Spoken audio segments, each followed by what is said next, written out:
Yeah, there's a lot of great cards coming up. But let's put up the graphic, Jamie, for 200. Shit, I almost said 100. You think it's the greatest card of all time, huh? Man, it might be. I'd have to agree with you. It might be. I mean, look what we got here. We got Jon Jones-Daniel Cormier is the main event. That is an epic goddamn fight. That's an epic fight. Epic. I got a question for you, Joe. Okay. Let's say you could only watch one fight. It's either DC, Jon Jones, or Lesnar, Mark Hunt. Which gets more views? More views is Lesnar Hunt. Easy. Yeah. Not even close. 100%. Because without Lesnar on this card, this thing ain't breaking records. But me personally, I want to watch DC and Jones. Me personally. But it's a very close second for the freak show factor. Lesnar and Hunt's a very close second.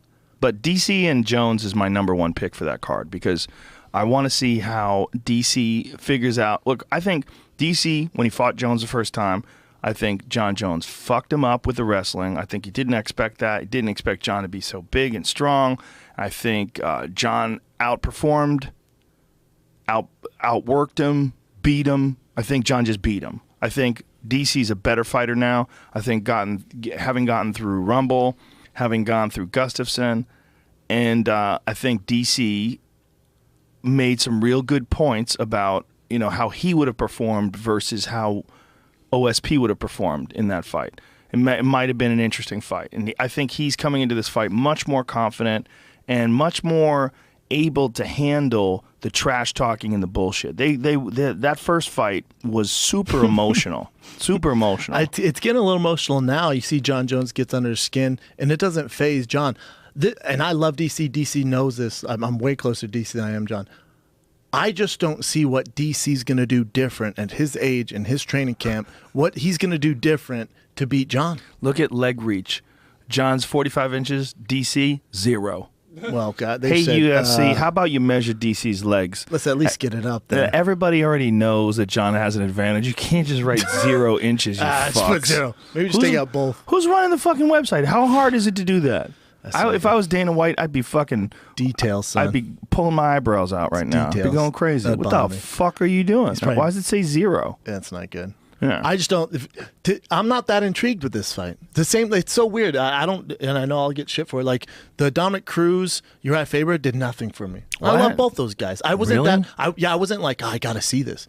DC Jon, wow. I'm not... Yeah, it's weird. I don't know why, Joan. Maybe you can help me. With DC Jon... I'm more interested to see the version of Jon that comes out because that OSP one was very safe. Jon just getting through to get to DC.